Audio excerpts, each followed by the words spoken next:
அருக்கன்குளம் காட்டுராமர் திருக்கோவிலில் ஸ்ரீ ராமநவமி உற்சவம் வெகு விமர்சையாக நடைபெற்றது. திரளான பக்தர்கள் தரிசனம். திருநெல்வேலி மாவட்டம் தாமிரபரணி நதிக்கரையில் அருக்கன்குளம் என்ற இடத்தில் அமைந்திருக்கின்றது காட்டுராமர் திருக்கோவில். அமைதியான வன சூழலில் இந்த ஆலயம் அமைந்திருப்பதால் காட்டுராமர் திருக்கோவில் என அழைக்கப்படுகின்றது.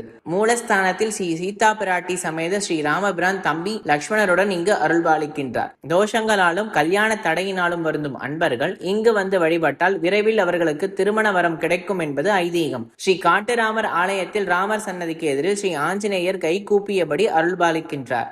சிறப்புமிக்க காட்டுராமர் கோவிலில் இன்று ஸ்ரீ ராமநவமி வெகு விமர்சையாக நடைபெற்றது.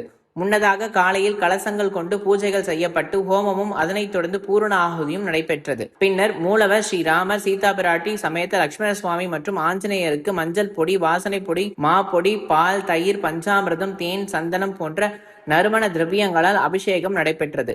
நிறைவாக கலசங்கள் ஆலய பிரதட்சணமாக கொண்டு வரப்பட்டு மகா அபிஷேகமும் தாரை அபிஷேகமும் நடைபெற்றது. பின்னர் சிறப்பு அலங்காரத்தில் காட்சியளித்த ஸ்ரீராமர் சீதா பிராட்டி சமேத லட்சுமணருக்கு நட்சத்திர ஆகாரத்தி, கோபுர ஆகாரத்தி காண்பிக்கப்பட்டது. திரளான பக்தர்கள் இதில் கலந்து கொண்டு ராமர் அருள் பெற்று சென்றனர்.